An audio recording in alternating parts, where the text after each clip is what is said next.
Welcome back to another episode of Rock Boys Football. Sherrone Mmore, Michigan, heading on the road to play an Indiana team that you look up at the beginning of November. Top 8 team in the country, 9-0. And Dill, I'll put my hand up and say this first.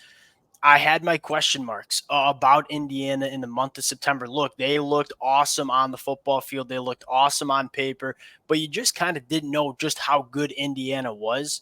Now going into the month of November, having some legitimate tests right on the road at Michigan State, a Washington team that I do think is a solid football team, they continue to pass these tests with flying colors. And I think the thing that jumps out to me the most is you look at both of these offenses and say, this Michigan offense just seems so poorly schemed and poorly coached. Everything looks so hard for Michigan on the offensive side of the football. Then you look at this Indiana team and say, everything looks so easy. I mean, they're creating space in the back end. They're running the football well. They do all the small things right? They're top 13 in turnover margin. They're a top 5 team in terms of operating in the red zone, top 10 team on third down. They don't take negative plays. It's really hard to find chinks in the armor with this Indiana team.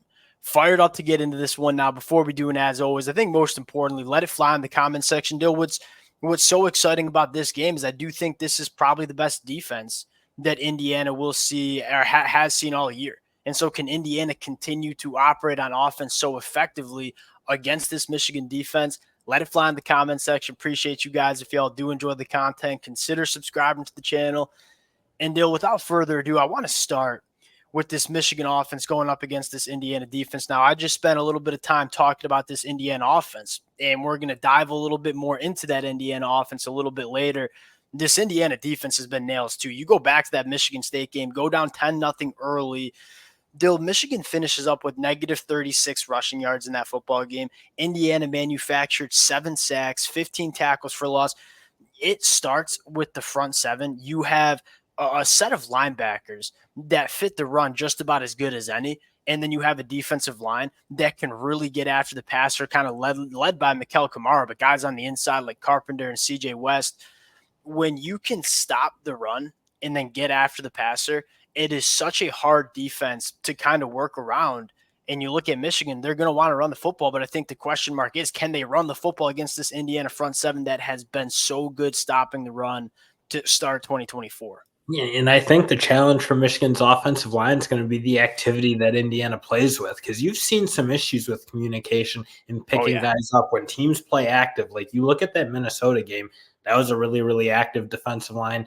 Michigan had a lot of problems running the ball, pass protection, all those kind of things, because, again, they're replacing 5 starters. This is a whole new group, and you've seen those issues. And, again, Indiana's not the biggest defensive line in the world. So you think like, okay, maybe Michigan can just kind of slam at them. But like, again, they're really, really active. They do a good job, what you said, creating negative plays. So as much as maybe teams could be able to wear them out, it's really hard to establish that run game unless you can avoid the negatives. And Indiana's done a really, really good job creating. They create the negatives and they get so much run through. You know what I mean? It always say, like, when you watch Michigan State, it seems like, Michigan State running backs are trying to make defensive player like miss in the backfield. They get a ton of run through. They create those negative plays. And then you couple that with linebackers that it doesn't get any better in terms of fitting the run the right way every single time. Then you look at the back end and say, a guy like D'Angelo Ponce, like, yeah, they did such a good job evaluating the transfer portal. Some of the names that they brought in, it doesn't get much better.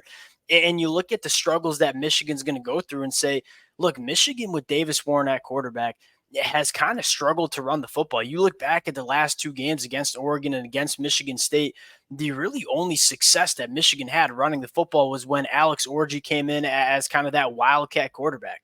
And so you look at Davis Warren going up against this Indiana defense and say, if we are consistently not running the football effectively and staying in those 3rd and long situations, not only this Indiana pass rush can give you some massive problems, but they can hold their own, do more than hold their own on the boundary.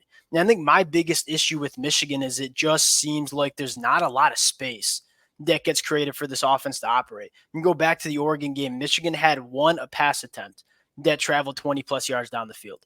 And so what are defenses doing? And I think this is why Michigan is struggling against the run so much. Say, we know you're not going to throw the football vertically down the field. Davis Warren is really good in the short intermediate stuff, but they don't really ask him to push the ball down the field. And because of that, safeties are walking into the box. You're running the football into 7-8 man boxes. You can't run the football. You can't hit explosive plays. Two things that Indiana is really good at dealing with. It's really hard to see this Michigan offense having a lot of sustained success against an Indiana team that is just rock solid at all three levels. And frankly, I did think Michigan's offensive line, I mean, in pass protection, they've been pretty good for the past 2 weeks. I thought they played better against Oregon. Yeah. They couldn't run the ball at all against Michigan State, which is certainly a bit concerning because, again, you kind of said it. At the end of the day, if this isn't a balanced attack from Michigan, it's not going to work because it's just wide receivers aren't built to be able to, like, air the ball out 70% of the snaps. Davis Warren certainly isn't that guy either. So, again, you just look. I mean, it's always tough. It's tough sledding week in and week out for this Michigan offense, and this is one of the better defenses they'll certainly see because, again, you kind of said it, their ability to create negative plays and then take the ball away because that's been a huge issue for Michigan as well.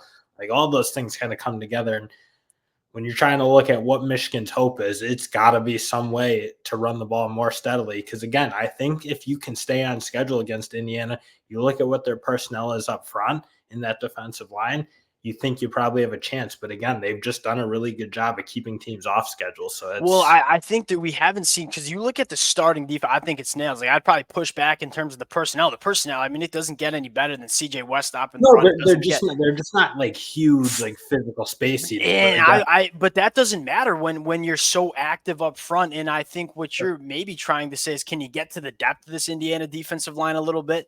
We haven't. Michigan has struggled to stay on the football field.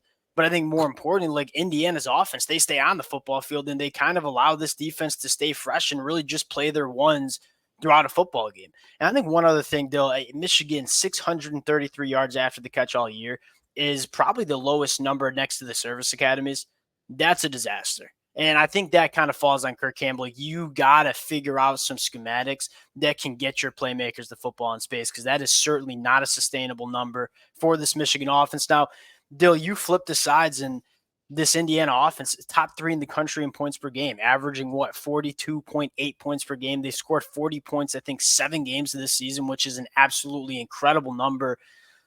Let's start with Curtis Rourke. And in the month of September, I said I think Curtis Rourke is, kind of a game manager quarterback that has a really good offensive scheme around him. I'm going to backtrack on that take. Dill, Curtis Rourke, pushing the ball 20-plus yards down the field, completing 55% of his footballs. Curtis Rourke's making big-time plays. Like, this is not just scheming around Curtis Rourke. Curtis Rourke is a difference maker at the quarterback position. And what I love so much is how balanced they are. They can run the football. They got 5 wide receivers that they like to use in a ton of different ways. My biggest issue with this matchup here is Indiana's. We just talked about Michigan not creating a lot of space with their offense, not really getting those yards after the catch. Indiana's been brilliant at it. They have over 1,200 yards after the catch throughout the first 9 games of 2024. Michigan has not tackled in space well at all. I mean, you go back to that Michigan team in 2023, Dill, they missed 89 tackles throughout 15 football games. Michigan has already passed that number through 9 football games. And I think Indiana is going to say, hey, you're banged up in the secondary. We're going to get the football out quickly, on time, let our guys get after it after the catch. And I mean, even look at a guy like Makari Page, who was really good for Michigan last year, missing a lot of tackles in space. That is, probably the first storyline I'm looking at between these two teams here. And if Michigan can be healthy heading into this game, I think Michigan's hope is, I do think they're the one team that possibly can cause a little bit of disruption to this Indiana offense, because you've looked, the problem with teams facing Indiana is they're not creating a ton of negative plays. They're not sacking Curtis Rourke. They're not getting them off schedule. Even Nebraska, like a good defensive line, really couldn't impact that football game a whole lot. So you look like, again, Michigan certainly be the best defensive line this Indiana team's played, and I don't know that it's particularly close. So to me, it's going to be about if Michigan can be relatively healthy in that secondary and they can try to do something to, again, just slow the rhythm of this Indiana team down. Yeah, because it seems like you're so right. Like, it seems like this Indiana offense just finds their rhythm every single game. And I do think you make a good point. They haven't seen a ton of elite pass rush units. And I think Nebraska was one of them, and you were really impressed with how they dealt with Nebraska's front seven. I think if you're an Indiana fan, you're most excited to see if this Indiana offensive line can block up this Michigan pass rush, because if they can, you're probably not seeing a defensive line that's really going to get after this Indiana offense. And that's one of the if there was one thing Curtis Rourke is not great at, is being an athlete outside the pocket. Like, he wants to operate from the pocket, set his feet. He's not like the best thrower off platform. He's not an elite caliber athlete. And so I think what you're looking at, if Michigan wants to have a chance in this football game, is be disruptive, create some negative plays, get this. Why is Indiana so good on third downs? It's because they don't take negative plays. I mean, when they have third downs, it's like 3rd and 3. The whole playbook is open. And so if you're Michigan, can you create some of those negative plays, and can you tackle in space?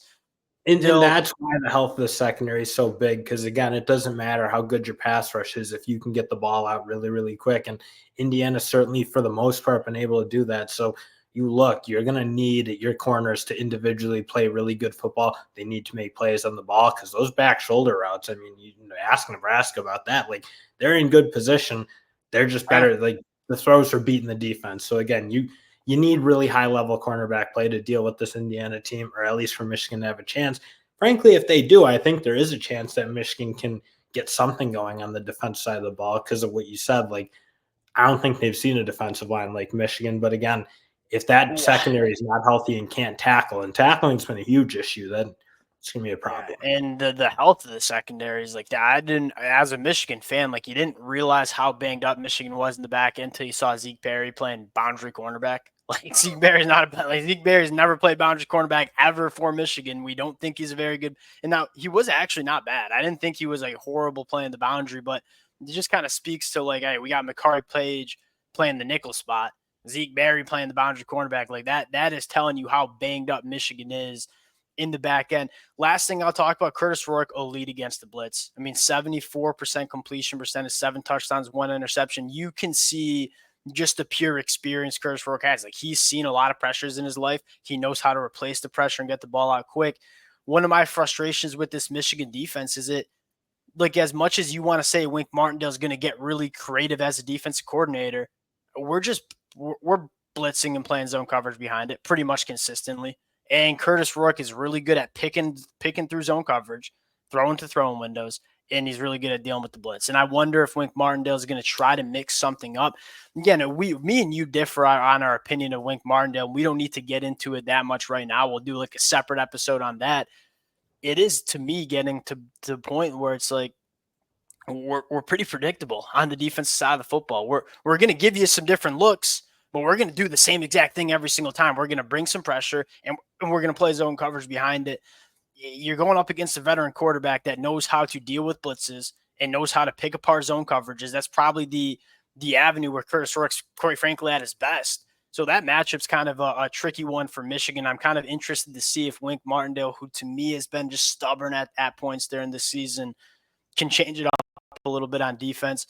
Dill, let's get into the pick. Indiana, 14-point favorites at home. They've been very good in Bloomington. Who you got? Everything in my heart wants to pick Michigan, but there's just so many. Like, again, can Michigan establish anything on offense? Negative plays are going to be a huge issue for Michigan. Indiana creates them at a high level. And on the other hand, to me, it's about the health of the secondary. If the secondary is healthy and Will Johnson and Hill are playing, I'd probably lean Michigan, because I do think there's an avenue for Michigan to slow this Indiana team down, and 14 points is a lot. But if they're not, then they're not covering the spread. So my caveat will be, if those two play, I'm picking Michigan all day. If not, oh my, I don't know how you can say all day with that, because you're looking at two teams that, like, the biggest difference here is Michigan has aspects of their team that are really, really freaking good, but there's also just massive holes. You look at Indiana, it's like they're checking every single box. You're looking at one of the most complete teams in the country going up against one of the teams that has some of the biggest flaws and holes that you see in the entire country. Indiana's at home, all the momentum. I think the pick is pretty comfortably Indiana here. You know, I'm a Michigan guy, but it's just at the end of the day, there's not a lot of ways to attack this Indiana team. There's a lot of ways to attack this Michigan team, and just the eyeball test tells me, like, at a certain point, we got to start buying our stock in Indiana. This will be the week that I'm doing it. Give me Indiana to cover the 14 points. Again, this seems like a big game for Sherrone Mmore. Like, this, as disappointing as 2024 has been, if you can knock off a top 10 team on the road, Like, it probably gets some Michigan fans, kind of back in terms of what the future can look like for this program. We'll sign it out there. Appreciate you guys rocking with it. If y'all do enjoy the content, consider subscribing to the channel. We'll talk to y'all later.